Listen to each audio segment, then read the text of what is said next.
네, 반갑습니다. 3월부터 5월, 그리고 이제 6월까지 이어지는 기출 분석, 그리고 이제 심화 강론, 그리고 이제 특수교육 교육 과정까지 강의를 맡은 특수교육 패스의 한경입니다. 네, 반갑습니다. 이제 제 소개를 좀 간단히 하면요, 뭐 다 알고 오셨겠지만, 저는 이제 특수교육과에서 이제 학사학위하고 이제 석사학위를 취득했고요. 2010학년도에 임용에 합격을 해서 이제 초등특수교사로 현장에 한 5년 정도 있었습니다. 근데 어떻게 이제 특수교육 패스하고 2년이 돼서 작년 3월 정도에 사표를 내고 이제 올해부터 본격적으로 강의를 하고 있습니다. 아마 이제 제가 직접 공부를 해봤기 때문에 제가 이제 공부했던 그런 노하우들이 조금은 이제 도움이 되지 않을까라고 생각을 하고 있고요. 오늘 이렇게 힘들게 오셨는데 아마 이제 힘든 상황 속에서 여러분들께서 나름대로의 어떤 각오라든가 열정이라든가 이런 부분들을 생각을 하시고 오셨을 거라고 생각을 합니다. 설마 뭐 이 자리에 오시면서 여기에 오면은 뭐 알아서 되겠지라고 생각을 하시진 않았을 것 같고 나름대로의 각오라든가 마음가짐을 정돈하셨을 거라고 생각을 합니다. 저도 이제 강의를 진행하면서 진지하고 성실하게 임할 테니까요. 여러분들도 합격할 수 있도록 지금 자세가 흐트러지지 않도록 6월까지 유지를 해 주셨으면 좋겠습니다. 본격적으로 강의를 시작하기 전에 1시간 정도 학습 방법에 대한 OT를 진행을 하고 본격적으로 이제 지적장애 강의를 들어가도록 하겠습니다. 자, 우선은 사실 제가 이제 합격 설명회에서 1년 동안 어떻게 공부를 해야지 합격할 수 있는가에 대한 부분들을 충분히 이야기를 했습니다. 그래서 혹시나 그런 부분들이 제대로 되어 있지 않는다면 아니면 합격 설명회 영상을 보지 않으셨다면 한번 보시고 이 사람이 생각하는 합격의 그런 공부 방법의 일반적인 루틴이 무엇인가에 대한 것을 한번 좀 보시고 강의를 들으시면 학습하는 데 더 도움이 되지 않을까라고 생각을 하고요. 오늘은 1년의 과정을 좀 자세하게 OT를 하는 것이 아니고요. 지금 기출 분석과 관련된 부분 그리고 심화 강론과 관련된 부분들을 우리가 어떻게 가져갈 수 있는가에 대한 부분들까지만 강의를 조금 하려고 합니다. 자, 먼저 공부에 영향을 미치는 요소가 무엇이냐, 그러니까 우리가 합격하는 데 있어서의 영향을 미치는 요소가 무엇인가를 알아볼 필요가 있습니다. 무엇이라고 생각을 하시나요? 선생님? 네, 뭐라고 생각하시나요? 성실함, 네.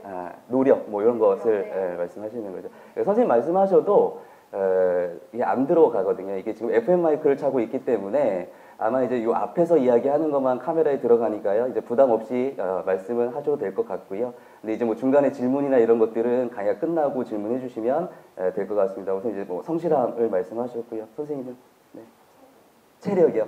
네, 이거 비슷한 거네요. 네, 결국에는 선생님은요. 효율성이요. 네, 좋습니다. 그러니까 전략과 관련된 뭐 그런 것들을 말씀하시는 것 같습니다. 제가 생각하는 합격에 있어서 영향을 끼치는 요소를 한번 써보면 총 이제 뭐 한 3가지 정도로 이야기할 수가 있을 것 같은데요.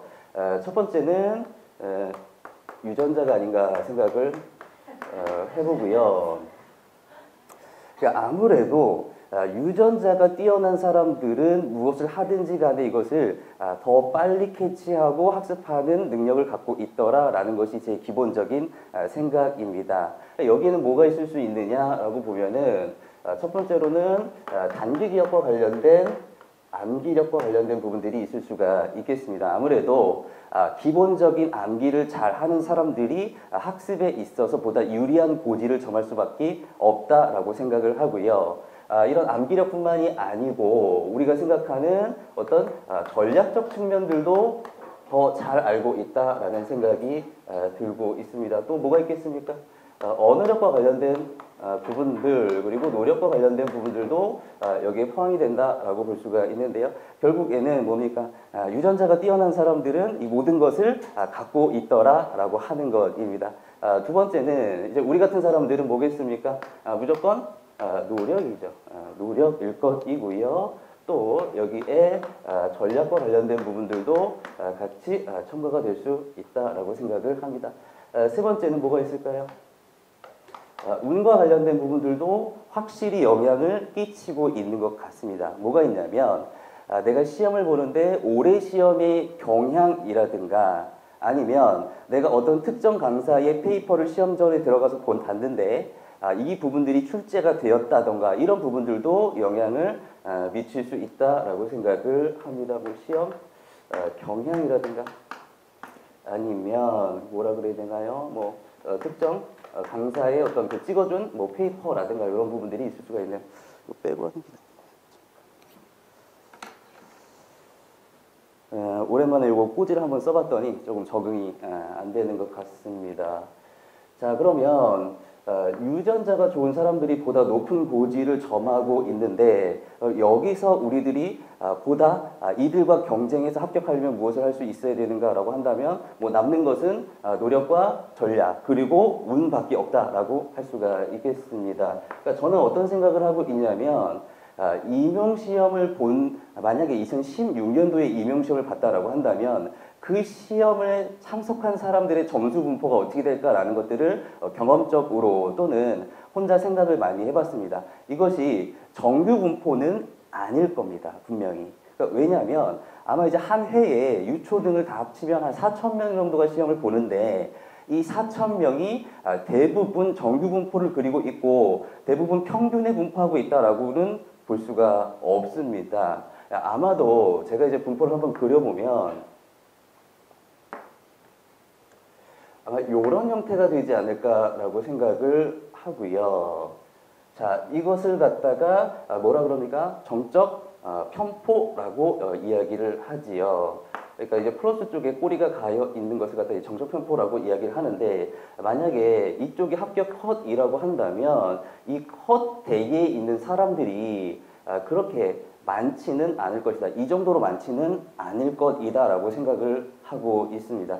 그렇기 때문에 결국엔 뭡니까? 이 컷만 지나가면 된다라고 볼 수가 있겠죠. 그럼 이 컷을 지나가려면 어떻게 해야 되냐라고 하는 거죠. 아마도 유전자가 뛰어난 사람들은 대부분 이쪽 상위의 분포를 하고 있을 거고요. 하지만 이제 제가 생각하는 건 뭐냐면 적어도 우리가 어느 정도 노력이나 전략이라든가 운과 관련된 요소들을 충분히 준비한다면 최상위까지 가지 못하더라도 적어도 이 컷 주변 또는 컷 바로 위에 있는 영역까지는 갈 수 있지 않느냐라고 하는 것이 제 생각입니다. 그러면 이 노력이라든가 전략이라든가 이런 부분은 어떻게 해야겠습니까? 어떻게 해야 될까요? 열심히 해야겠죠. 근데 어느 정도로 열심히 해야 되느냐라는 것을 이야기하면 목숨을 걸고 열심히 해야 된다라고 할 수가 있습니다. 그러니까 1, 2월 같은 경우에는 우리가 정말 이제 워밍업을 한 거죠.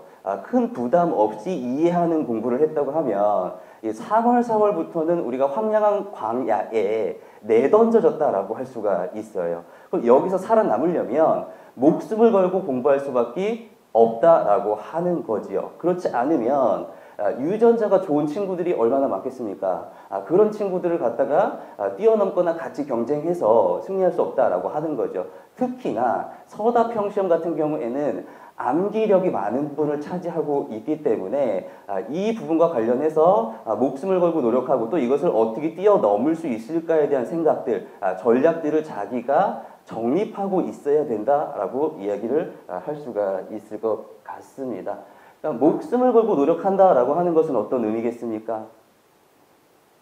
정상적인 삶을 살지 않는다라고 보시면 되겠죠. 그러니까 비정상적인 삶을 살아야 된다라고 하는 것입니다. 만약에 우리가 특수교사가 되는데 임용에 합격하는 데 있어서 정상적인 삶을 살아가지고 합격할 수 있다면 이것은 말이 안 되죠. 왜냐하면 뽑는 사람들은 극소수기 때문에 지금 비정상적인 삶을 살아야지만 앞으로 정상적인 삶을 살 수가 있는 겁니다. 그런데 우리가 지금 정상적인 삶을 살아가지고는 향후에 비정상적인 삶을 살 수밖에 없다라고 하는 거예요. 그러니까 뭐 힘들고 어렵고 뭐 슬프고 우울할 수 있는데 이거는 어쩔 수밖에 없는 하나의 과정일 수밖에 없다라는 거. 그래서 반드시 공부를 할 때 내가 각오를 다져서 목숨을 걸고 내가 공부를 하겠다. 비정상적인 삶을 살아서 향후에는 정상적인 삶을 살겠다라고 생각을 해야 된다라고 하는 것입니다. 자, 그러면 노력이라고 했을 때 이 노력을 어떻게 할 것인가라고 하는 겁니다. 그래서 이 노력에 대한 부분들을 생각해 보면은 첫 번째로 이 노력을 하려면 어떤 이제 물리적인 노력이 있을 수가 있겠고요.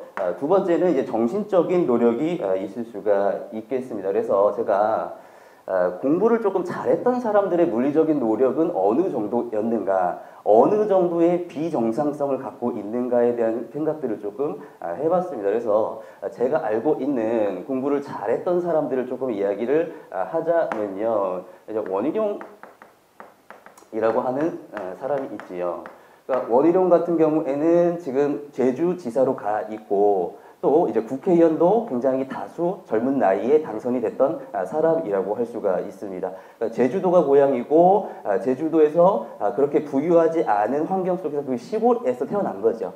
태어났는데 한 번도 수석을 중학교 이후로 놓친 적이 없다라고 이야기를 합니다.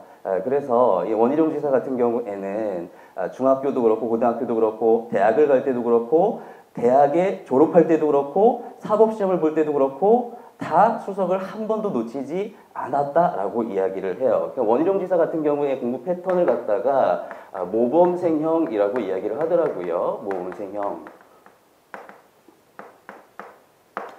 이제 특징적인 거 하나씩만 이야기를 해보면 원희룡 지사 같은 경우에는 생활일지라고 하는 것들을 썼다라고 이야기를 합니다.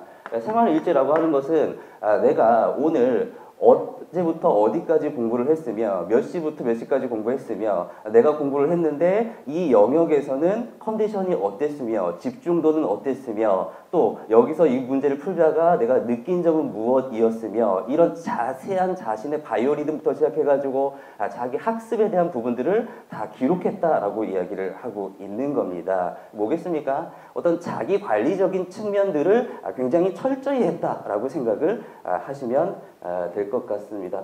두 번째로 이제 이야기하는 것이 이제 고승덕이지요. 이제 고승덕 같은 경우에는 공부와 관련해가지고 이제 자주 뭐 이야기가 되고 있습니다. 물론 지금은 굉장히 이제 어떤 그 명예로운 위치에 있지는 않는 사람이지만 고승덕 전 위원 같은 경우에는 뭐 했습니까? 고시 3관왕을 했지요. 그래서 한 번의 고시를 3번을 받는데 3개의 고시의 유형을 받는데 뭐 사법고시, 행정고시, 외무고시를 받는데 3개의 한 번에 합격한 굉장히 대단한 사람이라고 할 수가 있습니다. 고승덕 의원 같은 경우에는 악바리형이라고 이야기를 합니다. 왜 악발이냐라고 한다면 하루에 17시간을 공부했다라고 이야기를 하고 있어요. 그러니까 어떻게 17시간을 공부했냐? 24시간이기 때문에 하루 중에 6시간은 잠을 잤고요. 그다음 1시간은 휴식을 했다라고 합니다. 그럼 밥은 어떻게 먹었느냐? 밥 같은 경우에는 대부분 비빔밥이라든가 죽이라든가 이런 식으로 해가지고 밥을 먹으면서 같이 공부를 했고요. 머리는 빡빡 깎고 최대한 안 씻고 뭐 이런 전략들을 구사했다라고 이야기를 하고 있습니다. 그러니까 정상적인 사람은 아닙니다. 그러니까 17시간을 집중해서 공부를 한 거죠. 그러니까 물론 이 사람들이 굉장히 유전자가 뛰어났기 때문에 이 정도의 성과가 있었겠지만 그럼에도 불구하고 이런 뛰어난 유전자에도 이런 물리적 노력을 했기 때문에 그 정도의 명성을 얻었다라고 이야기할 수밖에 없는 거죠. 17시간을 공부했습니다. 정상적인 삶은 아닙니다. 그래서 너무 피곤해가지고 이제 나중에 잠을 잘 때 불을 끌 힘이 없어서 형광등에다 줄을 매달아서 불을 껐다라고 이야기를 하고 있습니다. 세 번째는 이제 홍정욱 전 의원이죠. 이제 홍정욱 전 의원 같은 경우에는 7막 7장이라고 하는 책을 20대에 내서 베스트셀러의 반열에 올렸던 굉장히 유명한 사람입니다.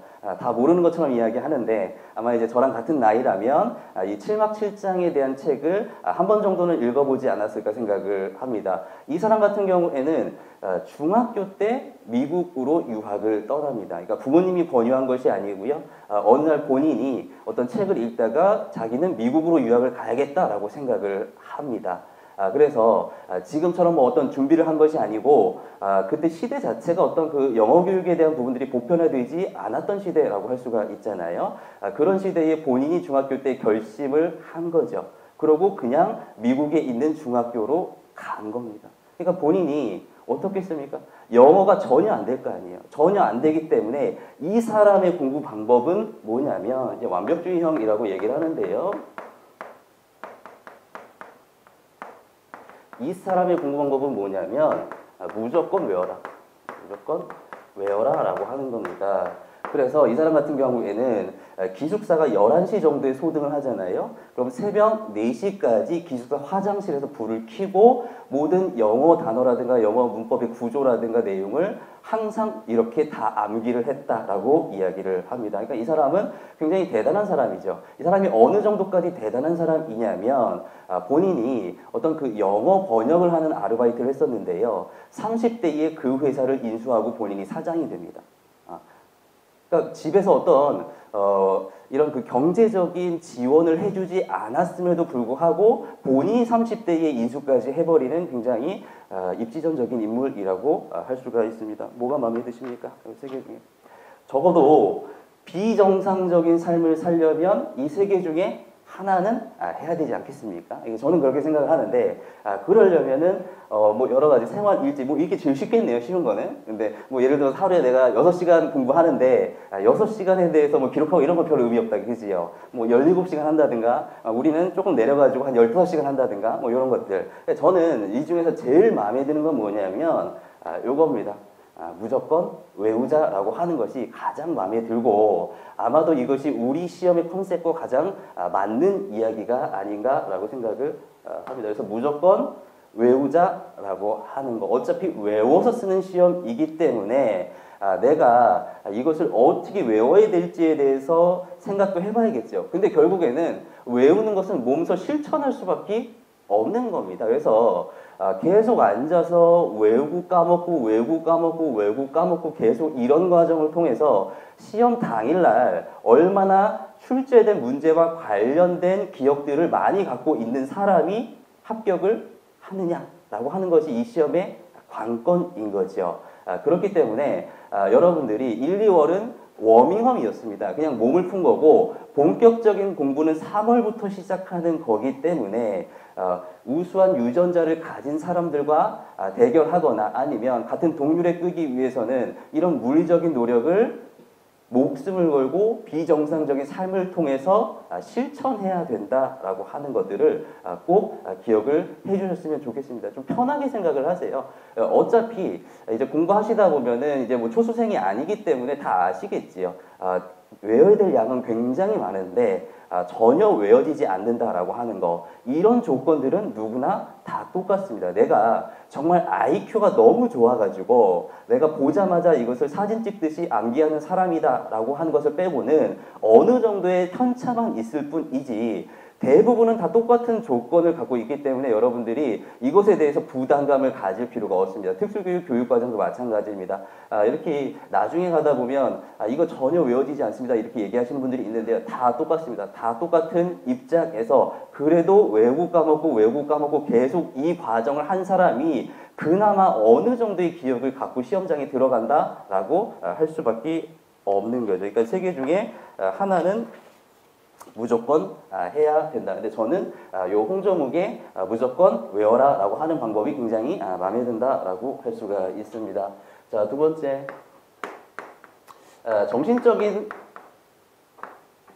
노력이라고 할 수가 있는데 이것을 보통 뭐라고 이야기합니까? 전략이라고 우리들이 이야기를 하고 있습니다.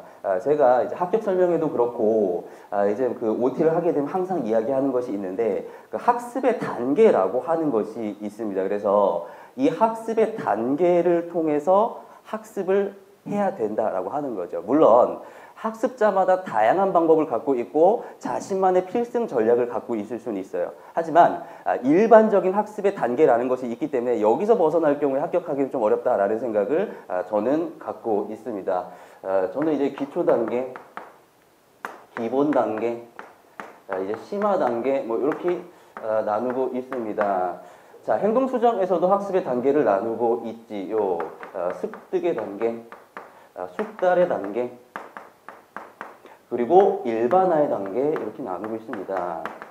이것을 보다 쉬운 용어로 이야기하면 이해의 단계, 그 다음 암기의 단계, 적용의 단계라고 이야기할 수가 있어요.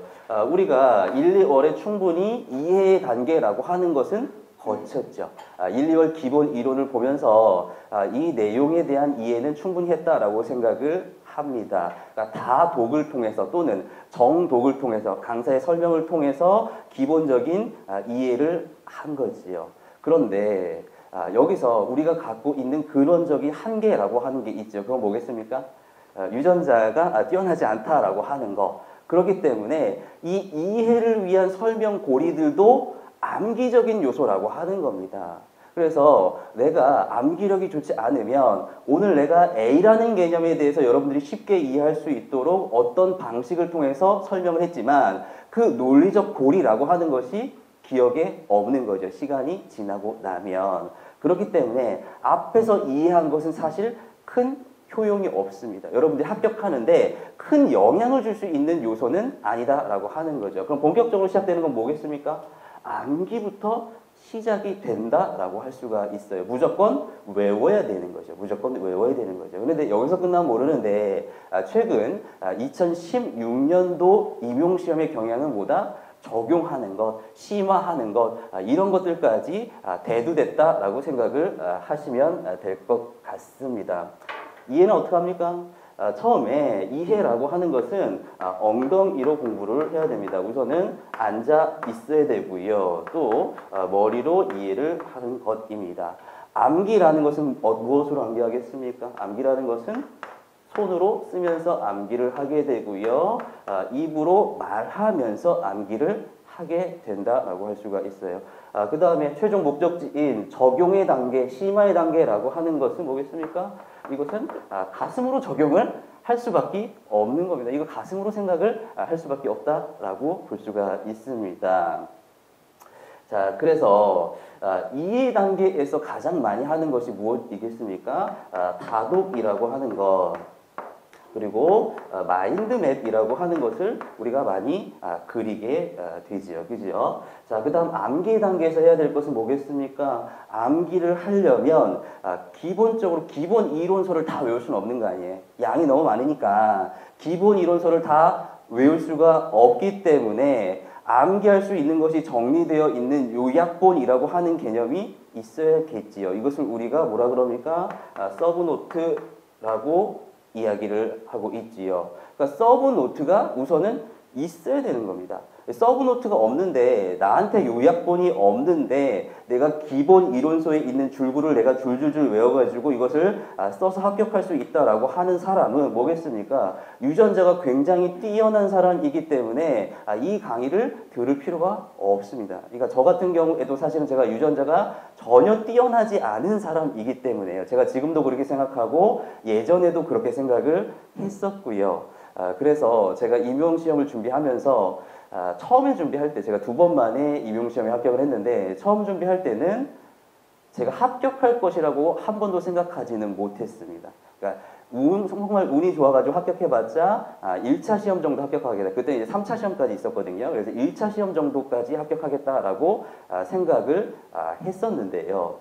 그럼에도 불구하고 제가 가진 인지적인 한계들에도 불구하고 이런 노력이라고 하는 거, 전략이라고 하는 거, 효율성이라고 하는 부분들을 생각하고 실천했을 때에 합격을 할 수 있다라는 것을 제가 몸소 체험을 했고 그때부터 제 인생이 조금씩 바뀌었다라고 저는 생각을 하고 있어요. 왜냐하면 제가 그 전에는 공부를 정말 안 했습니다. 이거 공부를 전혀 안 했었고 공부를 하는 방법도 몰랐고 또 공부를 하면서도 과연 잘하고 있는가? 나는 노력을 정말 많이 했는데 왜 결과는 나오지 않는가? 이런 불만들이 많았어요. 그래서 제가 굉장히 그런 유전자가 좋지 못하다라는 생각을 20대 중반에 계속 제가 이제 대학을 늦게 갔으니까 20대 중반에 계속 갖고 있었는데 임용시험을 보면서 제가 직접 공부해봤더니 제가 2번째 재수에서 붙었을 때는 그때 뭐 객관식 시험이었습니다만은 컷이 이제 79점, 80점 이럴 때였어요. 그때 당시에 제가 한 90점 정도를 맞아서 합격을 했었거든요. 그러니까 충분히 가능한 이야기고 제가 증명해서 보여줄 수 있는 이야기다라고 할 수가 있겠습니다. 다시 돌아가서 서브노트라고 하는 것이 필요할 것이고요. 또 우리가 뭐 합니까? 지금 하는 기출 분석을 하잖아요. 그죠? 기출 분석을 하기 때문에 이 기출 분석과 관련된 부분들도 이 시기에 학습을 해야겠지요. 그래서 어떤 것들이 출제되었는가, 또 앞으로 출제될 것은 무엇인가, 또 문제를 풀면서 내가 놓치고 있는 개념은 무엇인가, 문제에 접근할 때는 어떤 사고 과정을 거쳐서 문제에 접근해야 되는가라고 하는 것을 하죠. 근데 제가 한 가지 말씀드리고 싶은 건 뭐냐면, 이따 이야기하겠지만 이 기출 분석 노트에 너무 집착하거나 집중할 필요는 없다라는 생각이 듭니다. 이 기출 분석 노트라는 것은 왜 만드는 것입니까? 저는 좀 궁금한 게, 기출 분석 노트를 뭐 이렇게 막 오리고 옆에다가 막 맵을 그리고 키워드를 쓰면서 막 분석 노트를 만들잖아요. 그러니까 그게 중심이 되는 서브 노트입니까? 그건 아니죠. 그건 아니잖아요. 그 기출에 됐던 것이 100% 그대로 나오는 것이 아니고 그보다 더 많은 양들이 있기 때문에 기본적으로 암기하기 위한 본 베이스는 서브노트일 수밖에 없는 거죠. 그런데 이 시기에 서브노트를 만들어야 되는데 서브노트도 만들고 기출분석 노트를 만들어서 기출분석 노트를 갖다가 중점적으로 공부한다면 이것이 일원화되는 것이 아니고 서로 이원화될 수밖에 없는 거죠. 물론 이원화가 됨으로 인해서 발생하는 장점도 있습니다. 하지만 장점보다는 단점이 많다라는 생각을 갖고 있어요. 왜냐? 이 기출 분석이라는 것은 뭐겠습니까? 한 번 보고 끝나는 것이 아니죠. 여러분들 한 번 문제를 풀고 끝나는 것이 아닙니다. 그럼 몇 번 합니까? 내가 이 문제에 대해서 정통해야 되기 때문에 이 문제는 언제 나왔었고 누가 이 문제에서 이야기하면 이 문제는 왜 이런 방향으로 출제가 되었으고 답은 뭐였다라고 하는 것을 90% 이상 정확하게 인출할 수 있을 때까지 푸는 겁니다. 그렇지 않겠습니까? 지금 문제를 많이 푸는 게 중요한 게 아니잖아요. 공부할 양이 엄청 많은데 뭐 이 강사의 모의고사, 뭐 문풀 이런 거 푸는 게 중요한 게 아니잖아요. 그지요? 중요한 건 뭐냐? 하나를 하더라도 그것에 대해서 정통해서 그것을 완전히 박살내게끔 아는 것이 중요하기 때문에 결국에는 이 기출 문제라는 것은 내 마음속에, 내 마인드 속에, 머릿속에 완벽하게 90% 이상 인출되게끔 공부할 거란 말이야, 이미. 근데 여기다 정성 들여가지고 뭐 온갖 짓을 할 필요가 없어요. 물론 나는 이런 데에 어떤 인지적 노력이라든가 물리적 노력이 많이 들지 않는다라고 생각하는 사람들은 해도 되죠. 그냥 그 기출 분석을 하는 방법의 일환으로서. 그런데 여기에 너무 집착해서 기출 분석이 모두 다인 것처럼 갈 필요는 없다라는 거예요. 왜? 이거 없어도 나중에 내 머릿속에 다 있을 거야, 이거는. 내가 이것을 다 알고 있을 거예요. 이게 어느 정도에 끝나야 됩니까? 적어도 상반기에는 끝나야 되는 거예요. 왜? 하반기에 줄줄이 할 게 많아요. 그러니까 상반기 전에는 적어도 문제를 2번, 3번 정도 더 풀어서 다시 풀었을 때 90% 이상 인출을 할 수 있을 정도로 학습을 해야 된다라고 하는 것이겠죠. 자, 그러면 마지막에 심화 단계에서는 보통 문풀이라든가 모고라는 것을 하게 되지요. 그럼 문풀이라든가 모고 했을 때는 내가 갖고 있는 특정 개념을 어떻게 적용할 것인가에 대한 부분들도 생각을 해봐야겠지요. 그것을 뭐라 그럽니까? 문제 푸는 스킬과 관련된 부분들을 체크해야 될 것이고, 또 내가 놓치고 있는 개념, 또 이 강사가 이런 문제를 냈는데 나는 전혀 모르는 거야. 새로 출시된 강론에 있는 내용이라든가 새로운 내용도 정리를 해야겠죠. 그럼 어디다 정리하겠습니까? 기출분석 노트에다 정리하는 것이 아니겠지요. 정리한다면 서브노트에 일원화하거나 또는 좀 지울게요. 암기 노트를 만들어야겠죠. 암기 노트를 만들어야 돼요.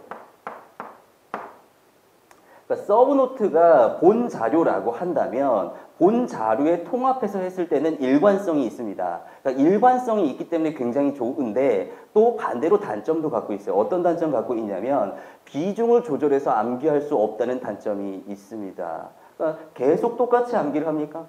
그게 아니죠. 그러니까 공부 못하는 사람들의 공통점은 뭐냐면 암기를 할 때 처음부터 끝까지 항상 동일한 사이클을 가지고 동일하게 계속 암기를 계속 반복해서 한다라고 하는 거예요. 굉장히 비효율적인 거죠. 외울 거는 많고 시간은 한정적이고 유전자는 굉장히 열등한데 우리가 암기를 할 때는 어떻게 한다? 똑같은 사이클로 암기하면 안 되겠죠. 똑같은 사이클로 암기하면 안 되고 기본적인 암기가 어느 정도 되고 나면 보다 비중을 두어서 암기해야 될 것들을 추려내야 되는 겁니다. 그렇지 않겠습니까? 내가 외웠을 때 잘 외워지는 것이 있고 죽어도 외워지지 않는 파트가 있을 거 아닙니까? 다 잘 외워집니까? 다 잘 외워집니까? 다 잘 외워지면 임용시험에서 탈락하는 이유가 없을 거 아닙니까? 다 잘 외워지는데, 그러니까 내가 암기를 했을 때 남아있는 기억이 있고요. 계속 외워지지 않는 기억이 있단 말이에요. 또 놓친 개념이 있고 새로 나오는 개념이 있을 거 아니에요. 그럼 그 개념에 대해서 따로 정리해야 된다니까. 따로 모아야 돼요. 따로 모아서 어떻게 해요? 이 서브노트는 계속 암기해서 기본적으로 가는 겁니다. 기본적인 사이클을 갖고 가는 건데 여기서 이 암기 노트라고 하는 것은 무엇이냐면 여기서 잡지 못한 것을 갖다가 더 비중 있게, 더 자주 반복하기 위해서 만드는 거예요. 그러니까 서브노트에서 예를 들어서 지적장애 영역을 이제 한 달 주기로 한 번 정도 학습한다라고 한다면 암기 노트에서 내가 놓친 지적장애 영역은 일주일에 한 번, 일주일에 두 번, 일주일에 세 번, 많으면 공부 시작하기 전에 한 번 정도 보고 시작을 하는 거예요. 그래서 비중을 달리 해야 돼. 내가 다 알고 있고 외우고 있는 것을 계속 구두 인출할 필요가 없어요. 다 알고 있는데 뭐하러 계속 구두 인출하고 손으로 쓰면서 시간을 낭비합니까? 기본적인 건 기본적으로 가되 내가 핵심을 두어서 더 반복해야 되는 것은 따로 정리해서 반복을 할 수밖에 없다. 그래서 반드시 암기 노트라는 것을 만들든가 또는 기본 이론서에 내가 잘 못 외우는 것을 다 체킹을 해야 되는 거죠. 체킹을. 그래서 내가 몇 번 반복했을 때 평가를 통해서 내가 백지 인출, 구두 인출했을 때 평가를 통해서 A라는 개념은 내가 여태까지 3번 사이클로 반복했는데도 불구하고 암기가 잘 안 되더라라고 하면 A라는 개념은 계속 봐야 되는 거죠. 처음에 볼 때 시간이 오래 걸리죠. 나중에는 암기 노트 예를 들어서 한 100페이지, 200차례짜리 한 반 정도 썼다라고 하면, 그러니까 한 100페이지 썼다라 그러면 그거 보는데 나중에 가서는 한 10분, 15분밖에 걸리지 않아요. 왜? 나한테 익숙해졌기 때문에. 그럼 어떡합니까? 계속 봐가지고 암기가 됐어. 암기가 되면 계속 암기합니까? 아니죠. 다시 재정리해야죠. 재정리해야죠. 내가 계속 봐가지고 암기가 되어 있는 부분을 앞으로도 계속 볼 필요가 없지요. 어느 정도 완벽하게 암기가 됐다 그러면 이것은 빈도를 또 늦춰줘야겠죠. 이런 정리, 사이클 이런 것들을 조절하는 것이 이 암기의 기술인 겁니다. 안 그러면 맨땅에 헤딩하는 거나 마찬가지지. 외울 건 많은데 그걸 계속 똑같은 사이클로 반복한다. 이것은 굉장히 비효율적인 공부 방법이라고 할 수가 있습니다. 그래서 제가 말씀드리고 싶은 건 뭐냐면 다 필요하겠죠. 마인드맵도 필요할 거고요. 서브노트도 필요할 거고요. 때로는 기출 분석 노트라고 하는 것도 필요할 거고요. 암기 노트라는 것도 필요할 거예요. 근데 그 중에서 정확하게 이야기하자면 이 서브노트라는 것이 이 표의 형태가 될 수도 있고요. 아니면 줄글의 형태가 될 수도 있고요. 마인드맵의 형태가 될 수도 있는데요. 반드시 서브노트는 필요하다라고 하는 겁니다. 반드시 서브노트는 필요하다. 그렇기 때문에 이 서브노트는 3월부터 만들어 나가다. 이거 아무래도 재수생 중에 좀 발빠르게 움직이신 분이라든가 작년에 만드신 분들은 이미 1, 2월에 이런 부분들을 정비를 했겠죠. 그러니까 1, 2월 강의를 들으면서 해야 될 게 뭡니까? 내가 초수생이 아니라면 이해는 이미 다 되어 있는 거잖아요. 그죠? 근데 여기서 조금 더 이해하냐, 조금 덜 이해하냐 정도를 이야기하는 건데 1, 2월에 해야 될 게 뭐겠습니까?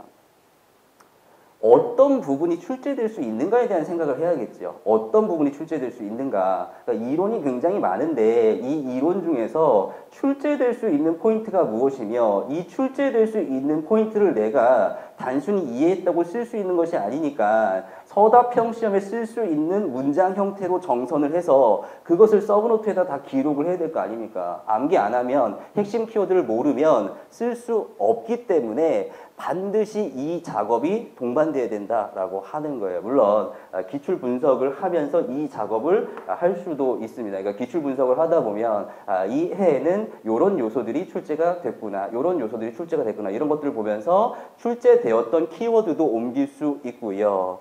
또 출제되진 않았지만 이런 측면에서 출제될 수 있다라고 하는 것을 문장 형태로 정선해서 문장이 길면 안 되겠지요. 외워야 되니까 핵심 키워드만 넣어서 이것을 서브노트에 다 통합하는 작업을 따로 해야 되겠죠. 그럴 수밖에 없는 겁니다. 뭐가 나왔습니까? 2016년도 시험에 이따가 보겠지만 다차원적 모델의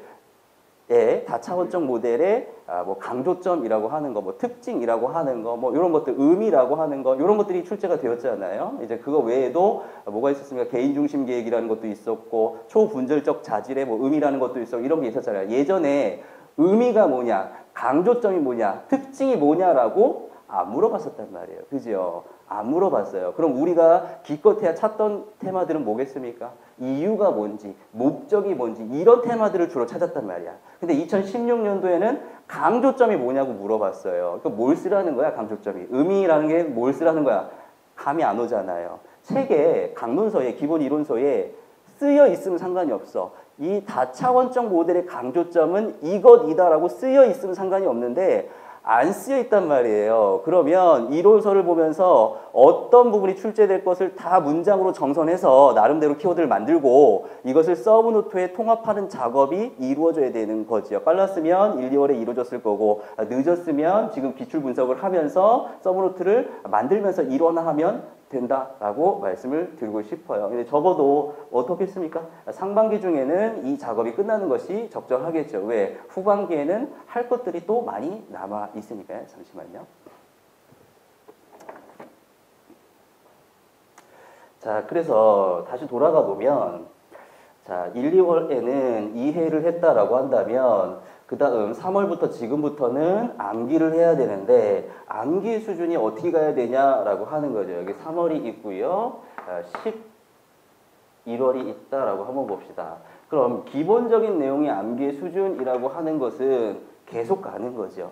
11월까지 계속 가는 겁니다. 멈추지 않고요. 계속 기본적인 내용을 돌리면서 암기를 하게 되는데 여기에 쏟는 물리적인 노력이나 시간이라고 하는 것은 계속 줄어들 수밖에 없겠죠. 이건 당연한 거예요. 왜? 계속 반복해서 암기했기 때문에 학습하는 시간이 계속 줄어들 수밖에 없다라고 하는 겁니다. 결국에는 이 기본적인 암기하는 것들은 계속 줄어들 수밖에 없지 않느냐라고 하는 거죠. 그럼 후반기에는 뭡니까?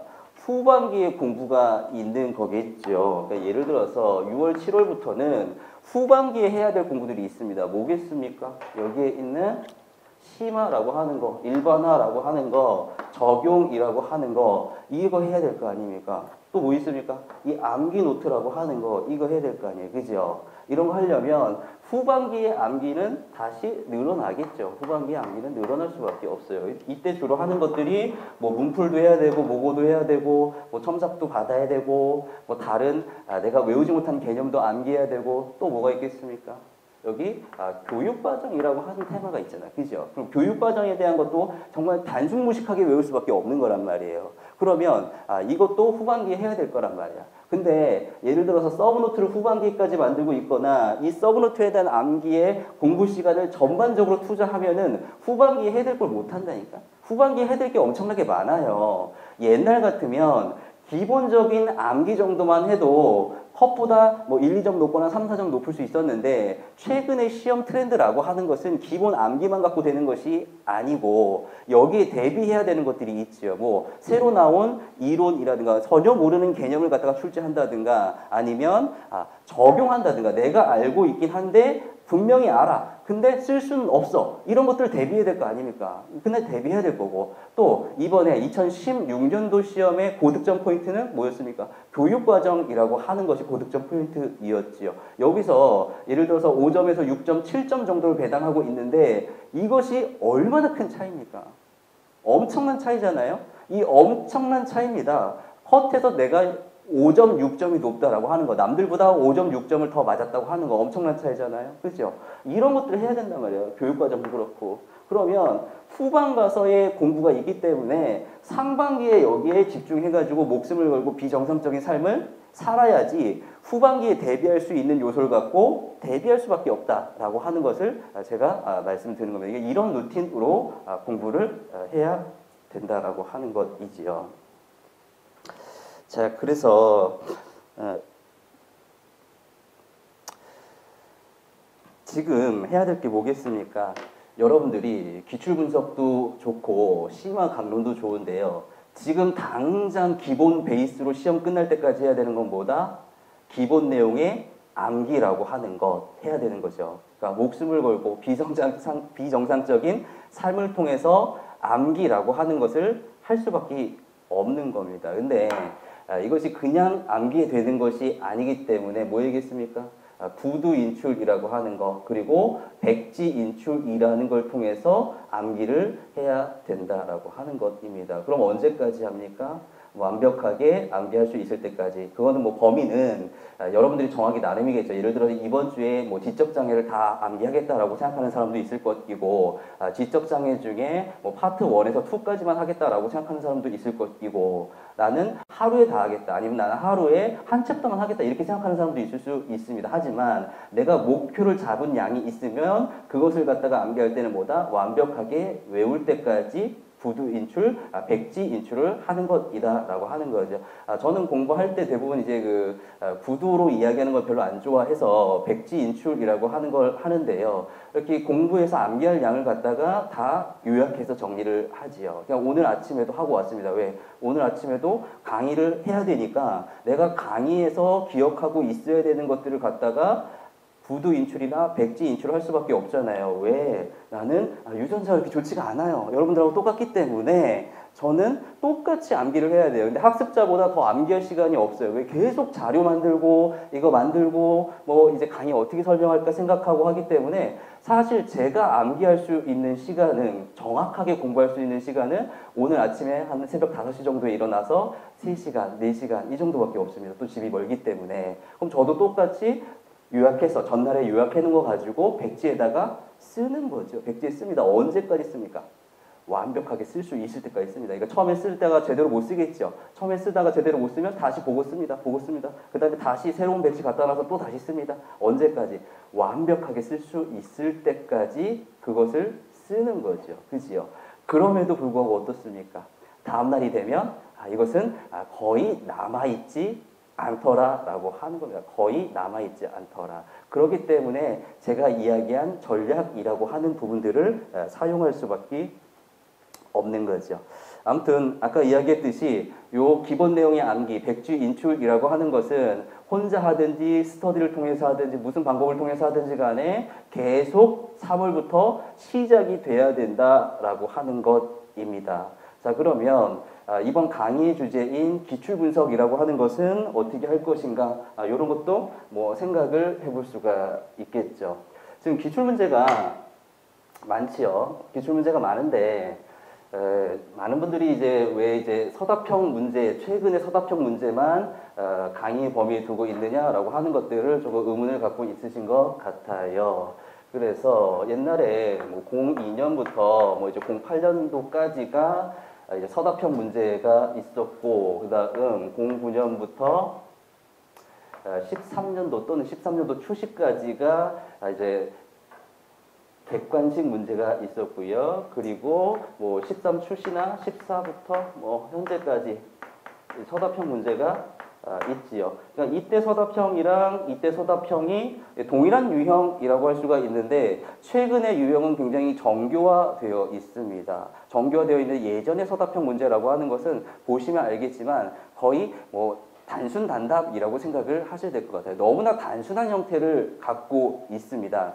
그렇기 때문에 내가 재수생이거나 장수생이라면, 내가 시간이 굉장히 많다면 이 서답형 문제, 예전 서답형 문제를 가지고 뭐 이런 개념들이 나왔었구나, 또는 내가 인출을 해야 되는데 이런 개념들은 인출하지 못하는구나 정도의 확인용 정도로 사용할 수가 있는 거죠. 근데 이때라고 하더라도 뭐 이제 굉장히 쉽게 출제되었던 것은 아니에요. 다양한 개념들을 다루고 있기 때문에 이런 부분들을 볼 필요는 있는데 강의 중에 다룰 필요는 없겠다라는 생각이 들었고요.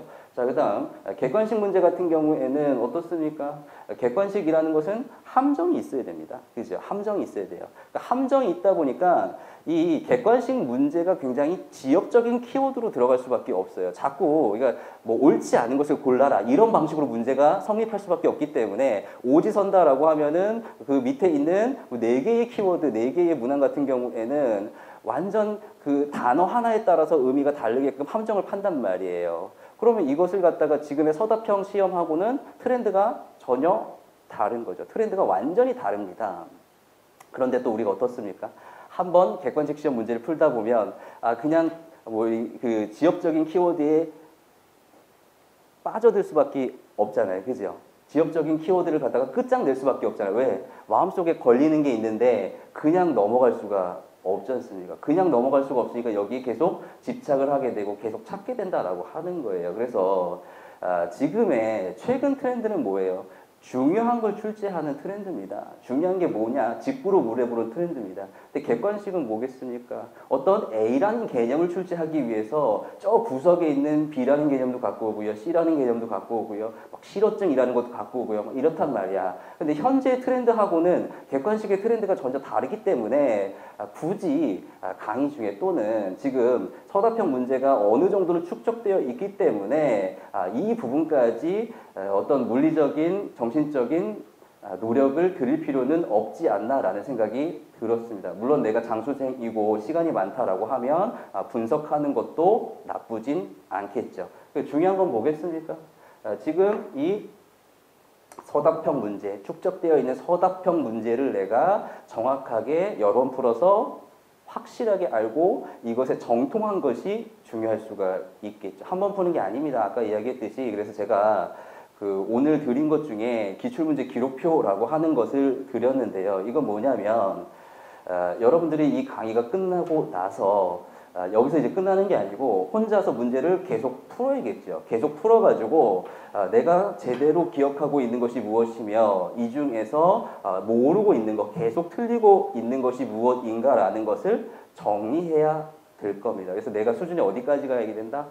90% 이상 정확하게 답을 인출할 수 있는 수준까지 상반기에 도달하면 좋고요. 조금 늦어져도 상관은 없을 것 같습니다.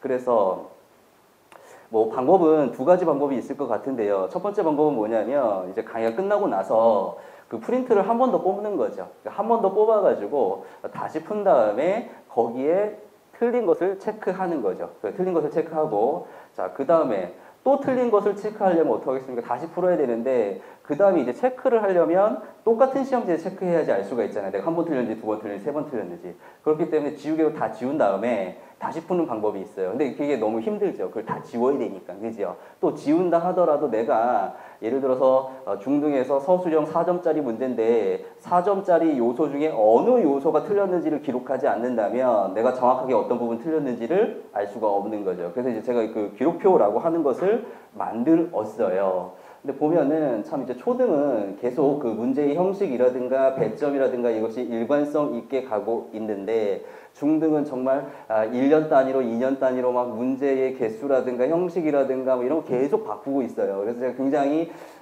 이 표 만드는데 힘들었어요. 여러분들이 그거 잘 보시고 거기다가 내가 계속 틀린 거를 체크하는 겁니다. 근데 구체적으로 체크해야 돼요. 왜냐하면 4점짜리 문제에서 내가 1점짜리 요소 틀렸을 수도 있고 다 틀렸을 수도 있잖아요. 그러니까 거기다가 어느 요소를 틀렸는지 써서 체크할 수밖에 없는 거죠. 그럼 뭐합니까? 그 다음에 분석해야겠죠. 내가 왜 틀렸는지 분석해야 될 겁니다. 내가 모르는 개념은 뭐고 알고 있는데 이 문제 왜 틀렸고 왜 적용하지 못했는가를 갖다가 기억한 다음에 어느 정도 내가 2번에서 3번 정도를 풀었을 때 90% 이상은 대부분 맞아야 된다라고 하는 거예요. 못 맞으면 어떡합니까? 만약에 90% 이상은 맞아야 되는데 못 맞는다라고 한다면 암기 노트에 정리해야겠죠. 암기 노트에 정리한다면 어떡합니까? 일주일에 한 번 또는 일주일에 2번, 일주일에 3번 정말 계속 틀리는 문제는 하루에 한 번 아침에 공부 시작하기 전에 봐야겠지요. 그래서 비중을 달리해서 암기해서 결국에는 90% 이상을 알고 가게끔 만들어줘야 된다라고 하는 거죠. 여기까지 하면 이제 기본이 됐다라고 이야기를 할 수가 있습니다. 또 그리고 제가 아까 좀 이제 걱정하신 분, 초수생 같은 경우에는 그러면 여기나 여기에서 조금 출제가 되었는데 나는 이것을 공부 안 했는데 만약에 출제가 되면 어떻게 합니까? 라고 말씀하실 수가 있는데요. 우선 제가 다 기억을 하고 있기 때문에 1월에도 이런 부분들을 말씀드렸었어요. 그러니까 이제 뭐 요 부분은 객관식에서 출제가 되었었는데 뭐 향후에 어떨 것이다 이런 부분들을 다 말씀드렸기 때문에 그런 것들을 기억하실 수도 있고요.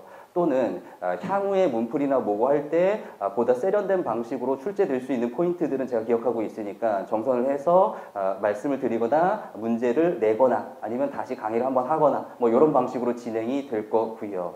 그리고 이런 게 있습니다. 예를 들어서 서답형 시험에서 아직 출제가 되진 않았는데 또는 출제가 굉장히 조금밖에 되지 않았는데 이거는 향후에 출제될 충분히 테마가 있다라고 하는 것들이 있을 수가 있겠지요. 근데 이것에 대해서 객관식 시험이나 아니면 요 당시에 2차 논술 문제가 있는데 2차 논술 문제에서 출제가 되었거나 아니면 이 문제는 좀 색다르다 정말 풀어볼 필요가 있다라고 하는 것은 제가 강의 중에 추가 문제의 형태로 아마 여러분들한테 드릴 겁니다. 아마 오늘도 지적장에 추가 문제가 하나 정도 있는데 객관식 문제가 그런 방식으로 보완을 해서 진행을 드리겠다라고 말씀을 드리고 싶습니다. 자, 그 다음에 이제 심화 강론에 대한 부분들. 지금 초수생이 심화 강론을 공부하기에는 조금 무리가 있죠. 무리가 많지요. 왜냐하면 지금 할 게 엄청 많고 처음에 정신을 못 차리고 있는데 심화 강론까지 더 추가된 내용을 한다는 것 자체가 무리가 있는데요. 최근에 경향이 어떻냐면 기본 이론서에서 뭐 기본 이론이라고 하는 거 하고 강론의 내용이라고 하는 것의 경계가 조금 사라졌지요. 그러니까 기본 이론이 옛날에는 한 권이면 다 됐는데 지금은 엄청나게 방대한 양을 담고 있기 때문에 사실은 이 경계가 많이 허물어졌어요. 그래서 사실 지금 제가 일요일 강의는 패스워드 플러스로 했는데 그 안에도 심화의 내용이 굉장히 많습니다. 이런 걱정도 살짝 해봤어요. 그러니까 1, 2월에 심화의 내용이 너무 많기 때문에 3월부터 강의했을 때 내가 봐야 될 강론의 숫자, 강론 편집본의 숫자가 좀 적지 않을까 이런 생각도 좀 하긴 했었는데요. 뭐 현재 트렌드가 강론을 볼 수밖에 없기 때문에 어쩔 수가 없다라고 하는 생각이 듭니다. 초특은 조금 부담 가질 필요는 없을 것 같고요. 중특 같은 경우에는 출제할 때 어떤 원칙이 있습니까? 70% 기출, 30% 기출 외라고 하는 원칙이 있습니다. 물론 이 원칙이 제대로 지켜지고 있는지 아닌지는 모르겠지만 적어도 70%에서는 기출에서 출제가 되게 되어 있다라고 하는 원칙이 있습니다. 근데 여기서의 70%의 기출이라고 하는 것은 최근에 3년의 중특에서 출제된 기출문제는 빼는 겁니다. 최근 3년에 중특에서 출제된 기출문제는 빼는 것이고요. 물론 최근 3년이다 하더라도 유특이나 초특에서 출제된 것은 같이 출제할 수가 있겠죠. 그렇죠? 이런 70%의 원칙을 갖고 있는데 이것만 가지고 합격할 수는 없습니다. 최근의 트렌드는.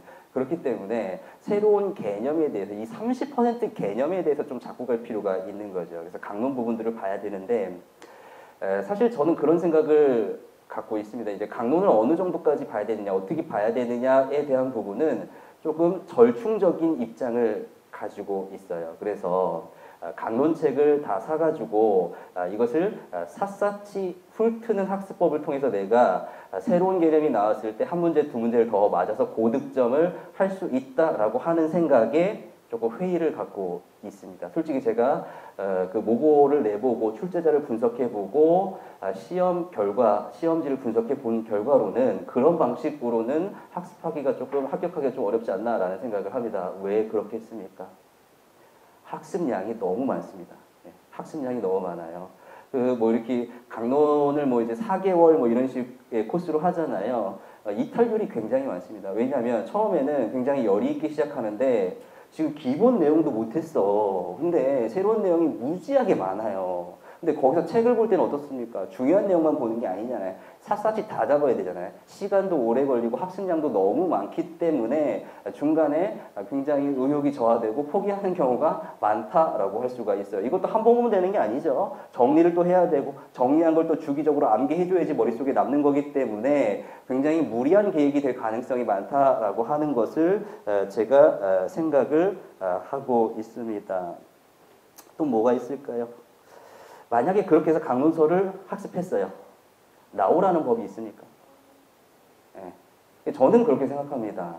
이것이 중요한 개념이라서 출제되는 것이 아니고요. 어떤 출제자가 들어갔기 때문에 출제가 되는 겁니다. 그러니까 그 출제자가 이것을 중요하게 생각을 하고 본인이 연구 분야로 삼았기 때문에 출제가 되는 것이지 그렇지 않습니까? 여러분들이 기출을 봤을 때 기출 문제 굉장히 중요한 것 같습니다. 하지만 시험장에 가보면 이거 중요하지 않은데 왜 기출됐지? 라고 생각하는 문제들이 수두룩하게 많지요. 그런데 여러분들의 후배들은 공부를 하면서 이것은 굉장히 중요하다라고 생각하죠. 중요해서 출제된 것이 아니고요. 출제됐기 때문에 여러분들이 중요하게 생각을 하는 겁니다. 그러니까 누가 들어갔냐에 따라서 어떤 개념이 나올지를 모르는데 그것을 갖다가 쥐잡듯이 잡는다고 해가지고 맞출 수 있는 가능성이 떨어지더라라고 하는 것을 첫 번째로 말씀을 드리고요. 또 말씀드린 건 뭐냐면 2015년도까지는 지금과 같은 방식이 어느 정도 통할 수가 있는데 2016년도부터는 임용 출제의 경향이 바뀌었다라고 하는 것을 말씀드릴 수가 있죠. 경향이 바뀌었습니다.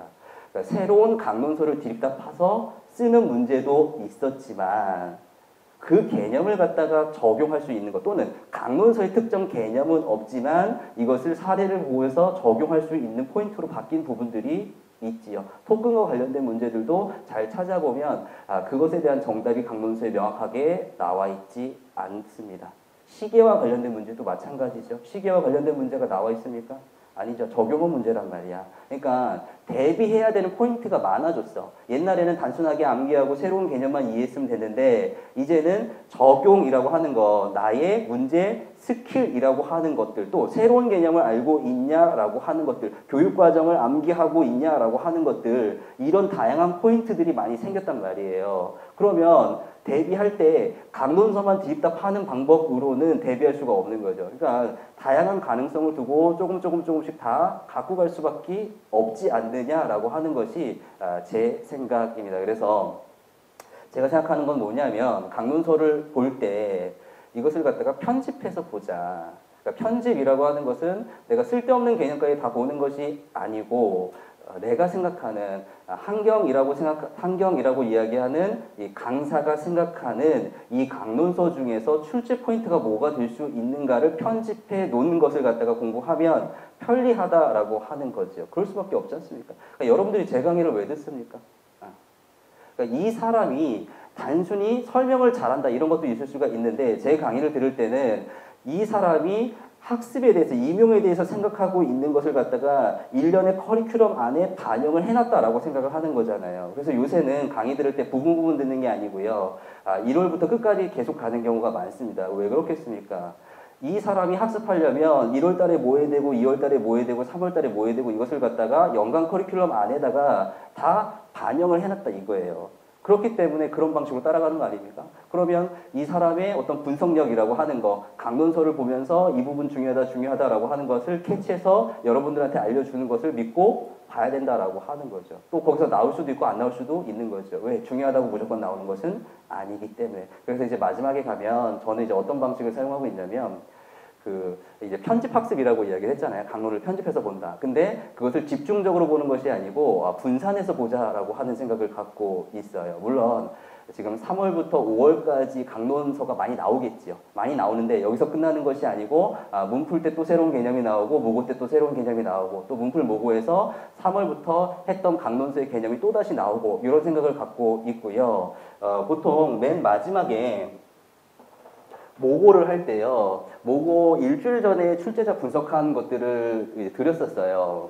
근데 이제 제가 뭐 1년밖에 안 해봤지만 출제자 분석이라는 걸 해봤더니 초특이라고 하는 영역은 조금 맞추기가 힘들다라는 생각을 했습니다. 이건 솔직한 얘기입니다. 그러니까 왜냐하면 초특은 문제의 형태가 다릅니다. 이제 문제 형태가 뭐냐면 1번에 문제가 있으면 1번에 하위 문제가 있어요. 단일 영역이 아니고 다 영역이죠. 다 영역이기 때문에 교수님 혼자 만드는 게 아니고요. 여러 교수님이 같이 만들어요. 그래서 내가 뭐 A라는 것을 전공했다. 그래서 난 A라는 것을 3점짜리 문제로 내고 싶은데 낼 수 없는 거죠. 서로 간에 합의가 있고 문제가 일관성이 있어야 되고 조율이 돼야 되잖아요. 그렇기 때문에 별로 의미가 없다라는 생각을 했어요. 근데 중특은 좀 그렇지 않다라는 생각을 많이 하게 됐어요. 왜? 혼자 문제를 다 만들어요. 보통 출제자 한 명이 2개의 문제를 만들게 되는데요. 그 출제자를 분석했을 때 제가 분석하는 포인트는 뭐냐면 이분이 쓴 논문이라고 하는 거, 또 이분이 쓴 강론서에 있는 내용. 근데 이제 강론서의 내용이 굉장히 많잖아요. 그 중에서 출제될 수 있는 포인트를 제가 추립니다. 제 감으로 추리는 거예요. 뭐가 있는 게 아니고 내가 봤을 때 예를 들어서 A란 교수님이 들어갔는데 A란 교수님이 한번 예를 들어 볼게요. K라는 대학교에서 어느 교수님이 들어가셨는데 그 교수님이 지적장애 전공인데 그 지적장애 전공에 대한 뭐 박사 학위라든가 이런 것들을 예를 들어서 그 여대에서 받았다. 그러면 그 분이 저자로 들어가 있는 책 또는 여대에 있는 교수님들이 다 모여서 출간한 책, 지적장애 책 뭐가 있습니까? 송중만 교수님 외에 여러 교수님이 쓰신 책들이 다 이대 전공자들이 쓴 책이란 말이에요. 그럼 그 책을 제가 보면서 이 중에서 출제될 수 있는 것이 무엇인가라는 것을 제 감으로 5개에서 6개 정도 추리는 겁니다. 그래서 이것들을 여러분한테 드리는 거거든요. 근데 제가 그걸 드릴 때는 기본 내용을 추리는 게 아닙니다. 기본 내용이라는 것은 이미 이론서에 다 있어요. 그거 다시 보라고 주는 게 아니고 기본 내용은 기본 내용대로 보는 것이고, 고득점 포인트 중에서 하나에서 2문제만 맞을 수 있다면 여기서 하나 2개가 걸려서 여기서 내가 4점이라든가 6점 정도 더 맞을 수 있다면 컷에서 점프할 수 있는 거잖아요. 이런 포인트를 노리고 주는 겁니다. 그래서 거기 테마에는 뭐 30개, 40개의 테마 뭐 이렇게 정도 주는데 이 중에서 공부해가지고 사실 4점 맞다. 이러면 굉장히 큰 성과가 있는 겁니다. 왜? 남들이 다 맞추는 문제는 틀리면 안 되는데요. 남들이 다 틀린 문제 맞추는 건 힘듭니다. 그잖아요.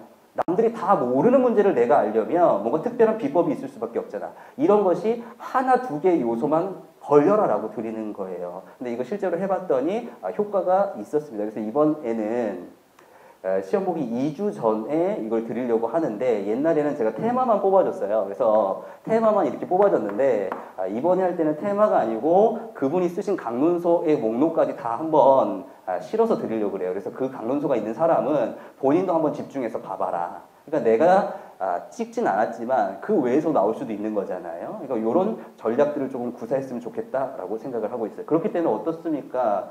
기본 내용을 갖다가 하반기까지 집중해서 몰빵하는 전략이 성립할 수 없어. 왜? 하반기엔 하반기 나름대로 할 게 무지하게 많아. 그죠? 교육과정도 계속 암기해야 돼. 하반기에 가면 집중적으로. 근데 이것을 갖다가 병행할 수는 없기 때문에 상반기에 죽어라 할 것들을 무조건 딜레이 되지 않고 해야 된다라고 하는 것입니다. 무슨 말씀인지 아시겠죠?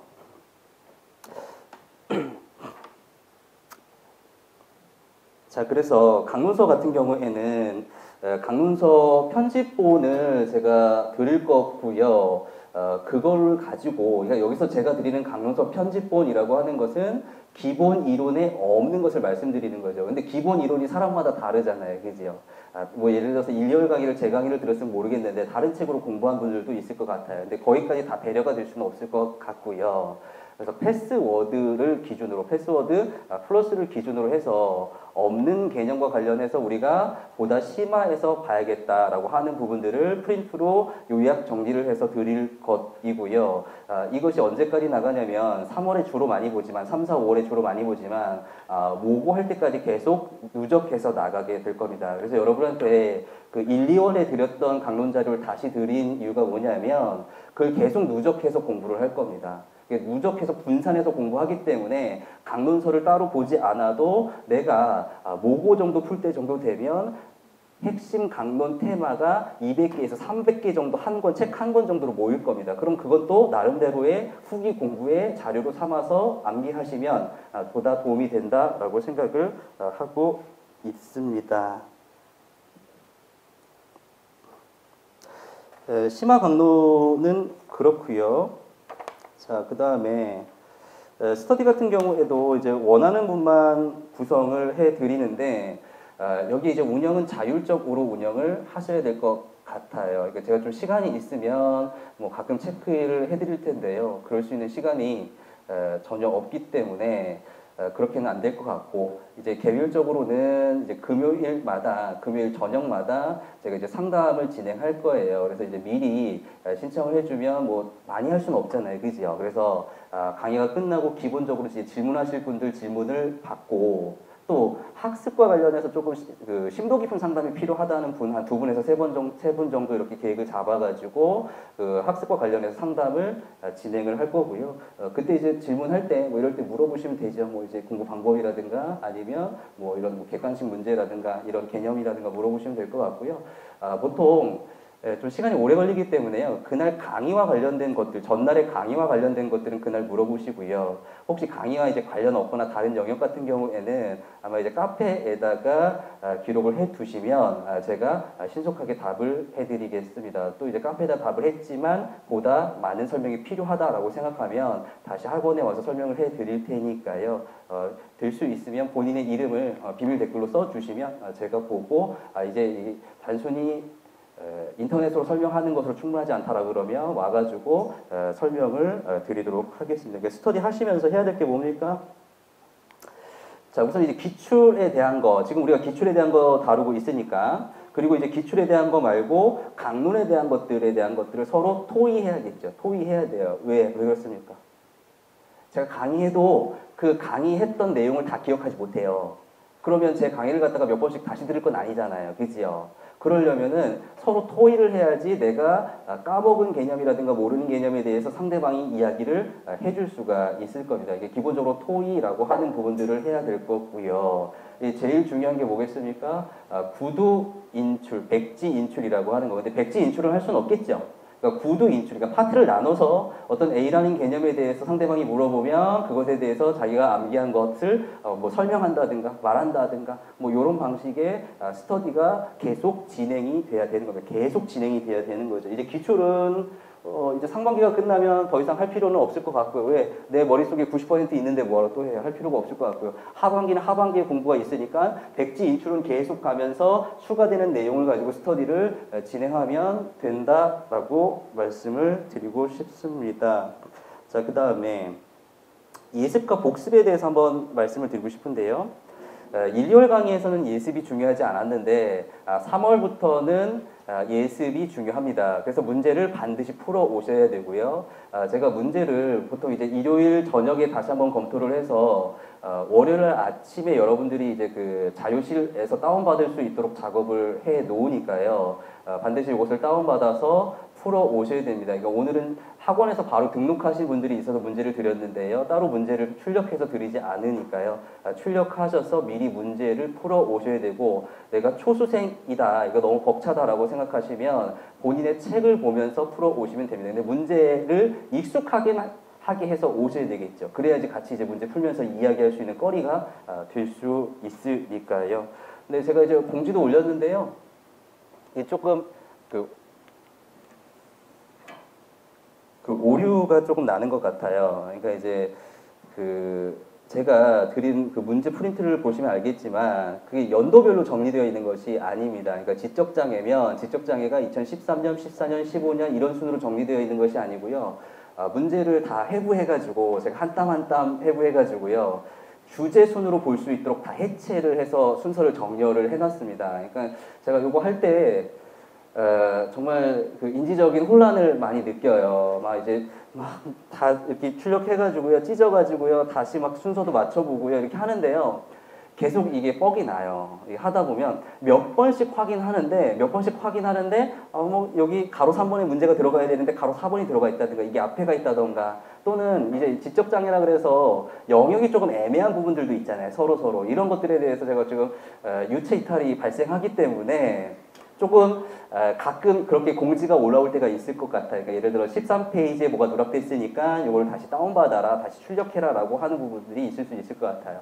모고나 문풀 같은 경우에는 그렇진 않아요. 왜냐하면 학원에 와서 풀기 때문에 제가 강의를 준비하는 전날까지도 검토를 할 수가 있는데요. 이거는 여러분들이 월요일이나 화요일이나 수요일 중에 풀어야 되는 거잖아요. 그래서 제가 충분히 검토 못하는 점이 있으니까 조금 양해를 부탁을 드리겠습니다. 그러니까 예습을 해야 되는 것이지요. 복습도 해야겠네요. 그죠?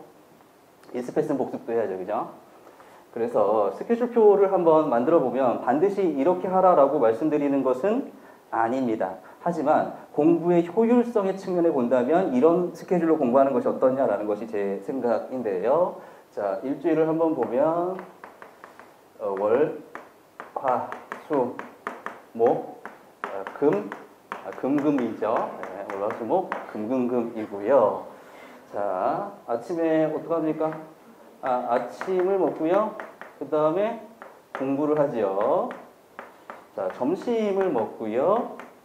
자, 그 다음에 2차 공부를 다시 하고요. 저녁을 먹고요.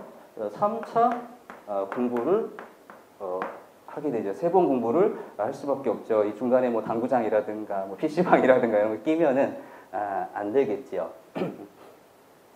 지금 강의를 갖다가 우리가 그 2시에 하니까 목금 2시에 하는 거죠. 그러니까 지금 언제가 강의입니까? 요때가 이제 강의라고 할 수가 있겠죠. 그죠? 요때가 강의인데 그럼 복습을 언제 해야겠습니까? 복습은 강의가 끝나자마자 복습을 해야 되는 것입니다. 왜? 우리는 유전자가 좋지 않기 때문에요. 암기력이 좋지가 않기 때문에 인지적 한계를 갖고 있기 때문에 복습을 빨리 해야 된다라고 하는 거예요. 왜 그렇습니까? 그 에빙하우스의 곡선을 제가 자주 이야기하는데요. 그 망각곡선이라고 하는 거 어떤 시험자에게 암기할 내용들을 주고 달달달 외운 후에 이 내용이 얼마 정도 남아 있는가에 대한 실험을 한 거죠. 어떻게 됩니까? 시간이 지날수록 급격하게 떨어지더라라고 하는 것입니다. 그래서 한번 보면 자, 학습을 하고 암기를 하고 20분이 지나면 58%의 기억이 남아 있습니다. 그러니까 내가 완벽하게 구두 인출을 했다고 생각을 하는데 백지 인출을 했다고 생각하는데 20분이 지나면 내가 암기한 것의 58%만 남아 있게 되는 것이지요. 자, 그다음 1시간이 지나면 44%인가요? 44% 남아있는 겁니다. 저도 왜 헷갈립니까? 유전자가 좋지 않아서 이걸 내가 딸딸딸 외웠지만 시간이 지금 오래 지나가지고요. 남아있는 것이 많지가 않아요. 그죠? 그래서 제가 지금 헷갈려서 보면 하는데 자, 하루면 34%가 남게 되고요. 6일 정도가 지나면 25%가 남게 되고요. 영구적으로 시간이 지나면 20%만 남게 된다라고 하는 겁니다. 그러니까 여러분들이 학습해봤자 남는 기억은 뭐다? 20%다, 20%다, 20%다. 그래서 이것을 효율적으로 이 20% 외에 80%의 기억이 무엇인가? 내가 계속 A부터 A, B, C, D, E를 암기를 하는데 이 20% 기억 안에 A라는 것은 계속 있고요. B라는 것도 계속 있어요. 근데 C라는 것하고 D라는 것이 없어요. 그럼 어떡합니까? 더 많이 반복해야죠. 무엇을 통해서? 암기 노트를 만들어서 더 비중을 조절해서 반복해서 암기를 해야지 효율적이다라고 하는 거예요. 왜? 우리가 이런 인지적인 한계라는 것을 갖고 있기 때문에. 그러니까 내가 학습했는데 기억이 안 나는 것은 당연한 결과인 거죠. 당연한 결과예요. 그죠? 그러면 지금 강의 듣고 나서 그 강의 들은 내용을 복습할 때는 골든타임이 언제겠습니까? 골든타임이 언제겠습니까? 6일은 25% 떨어지니까 제일 좋은 건 20분 이내에 공부하는 게 제일 좋고요. 그 다음 아무리 못해도 하루 안에 공부했을 때 34%에서 58%까지 기억이 남아있기 때문에 이것을 갖고 복습할 수도 있고요. 또 기억이 남아있으니까 더 효율적으로 공부할 수 있죠. 근데 이게 시간이 지나고 나면 어떡합니까? 더 많은 시간을 들여서 이해를 해야 되고 다시 암기를 할 수밖에 없는 겁니다. 무슨 얘기인지 알아요? 그러니까 효율적으로 하려면 우선 A라는 것을 공부하면 빨리 복습해야 됩니다. 빨리, 무조건. 그래서 초기에는 뭐가 좋습니까? 분산학습보다는 집중 반복학습이 좋습니다. 예를 들어서 지적장애를 공부한다. 그럼 지적장애를 갖다가 분산해서 공부하는 게 아니고 집중적으로 공부하고 나서 그것에 시간이 얼마 지나지 않았을 때 또 다시 복습하고 그 다음에 이것을 갖다가 구두인출, 백주인출을 했어요. 만약에 오늘 저녁에 했어. 그럼 아침에 다시 한번 확인해야죠. 그럼 얼마 남아있겠습니까? 20% 남아있잖아. 그러면 80% 다시 빨리 암기하면 금방 암기할 수 있죠. 20%가 아니죠. 죄송합니다. 34% 남아있잖아요. 그러니까 나머지 부분들을 더 빨리 효율적으로 암기할 수가 있다라고 하는 것이죠. 골든타임이라고 하는 부분들이 잠시만요. 강의가 끝나면 보통 이제 저녁이잖아요. 그죠? 그럼 요 타임이 굉장히 이제 골든타임인 거고요. 그죠? 이 타임이 골든 타임일 거고요. 자, 그다음 두 번째 금요일에 뭐 요 강의 전까지의 시간, 아침까지의 시간, 요때가 이제 골든 타임인 거예요. 그죠? 그러니까 이때 복습을 해야 돼. 그러니까 효율이 굉장히 좋아요. 이때 말고 다른 때 하는 것보다. 여러분들의 노력이 반 이상 경감될 수가 있기 때문에 이때 복습을 해야 되는 거죠. 그러니까 어떻게 하겠습니까? 저녁을 간단히 먹거나 아니면 안 먹거나 한 다음에 바로 집이나 독서실로 가서 학습을 해야 되는 거죠. 그렇죠? 그러니까 보통 독서실에 가면은 큰 문제는 없는데 집에 가는 것이 이제 문제가 되죠. 집에 가면 공부를 안 하니까요. 근데 독서실에 갔다가 이제 뭐 한 10시, 뭐 11시, 뭐 이때까지 공부할 거 아닙니까? 근데 저는 사실 공부를 시험 볼 때 많이 안 했습니다. 공부를 많이 안 해가지고요. 제가 조금 그 수면 장애가 있어가지고 막 밤낮을 바꿔 살고 뭐 이래가지고 하루에 공부를 뭐 6시간 뭐 이렇게밖에 못한 거지. 안 한 게 아니고 이제 못했는데 좋은 점이 있습니다. 그러니까 오후에 예를 들어가지고 뭐 한 3시 뭐 이때 일어나는 거예요. 그러니까 잠자는 시간이 막 널뛰기를 하니까 오후 3시에 일어나가지고 씻고 뭐 이렇게 좀 민기적거리다가 뭐 준비하고 독서실에 가면 이제 해가 지기 시작하죠. 뭐 6시 뭐 이제 밥 먹고 이제 나가서 이렇게 하니까 6시가 되면 어떻습니까? 마음이 무지하게 급합니다. 그러니까 마음이 무지하게 급하니까 그때부터 안 쉬입니다. 독서실 1시에 문 닫으면 그때까지 안 쉬고 하는 거예요. 안 쉬고 하고 집에 올 때 어떻게 생각합니까?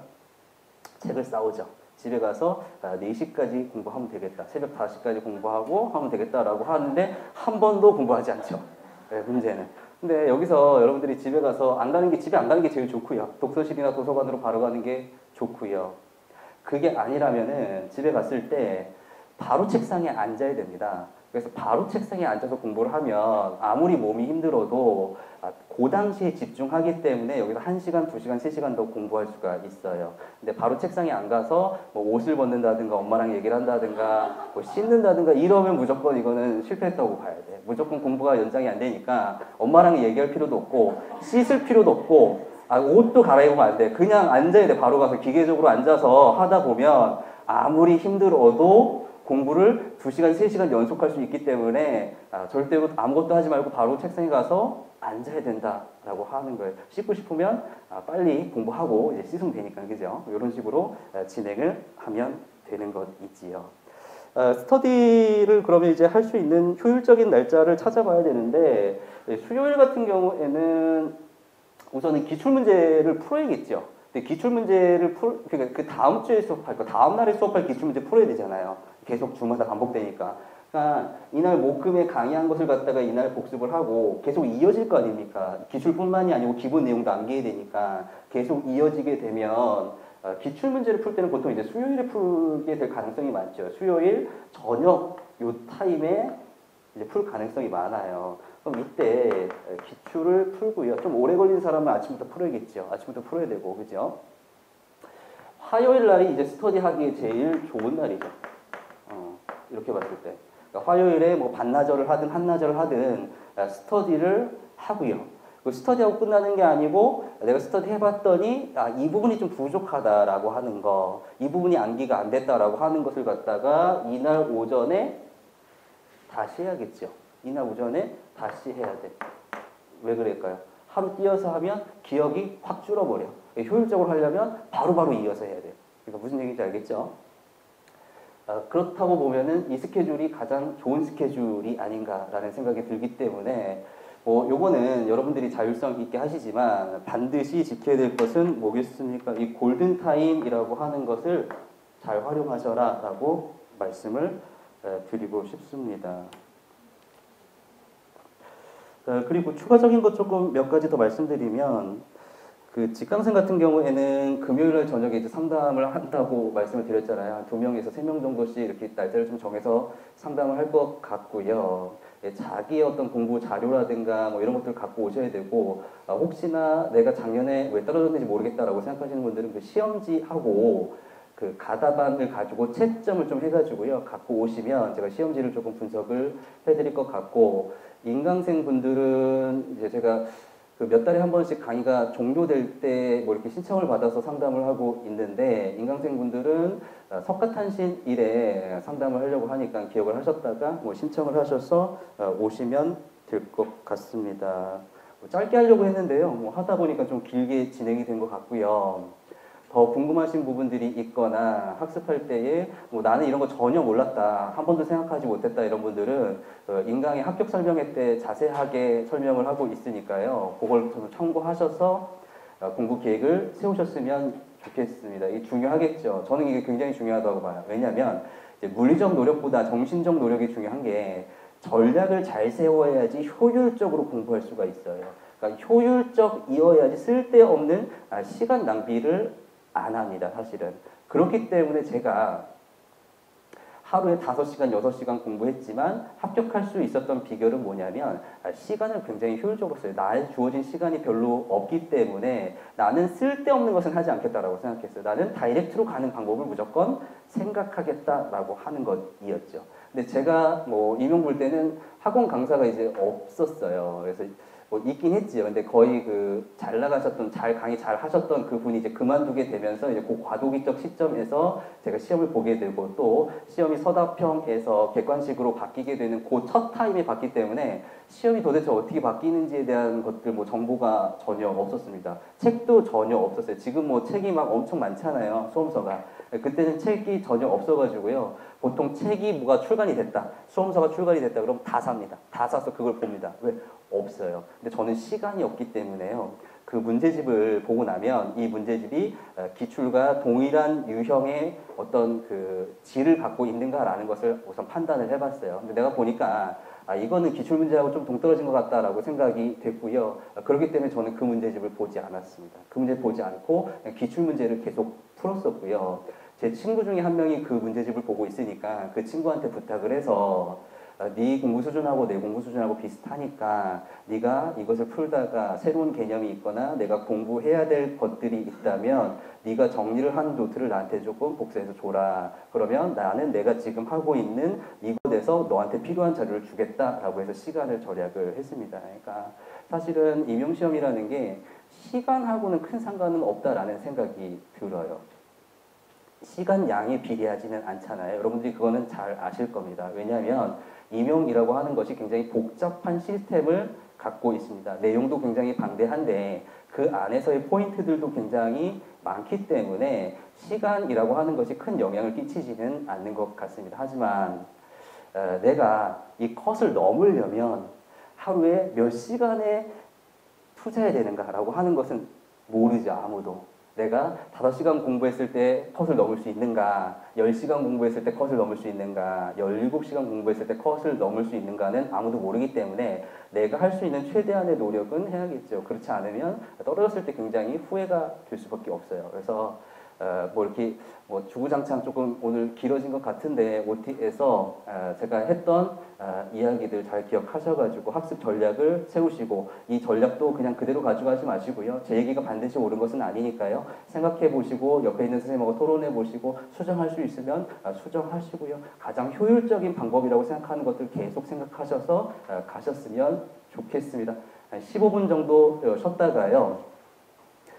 지적장애죠. 사실 제 지적장애로 잡은 것이 OT가 조금 이제 길어지게 될 것 같고 지적장애 그 내용이 쉽기 때문에 워밍업으로 이제 잡았어요. 그러니까 가벼운 마음으로 지적장애 강의를 나가도록 하겠습니다.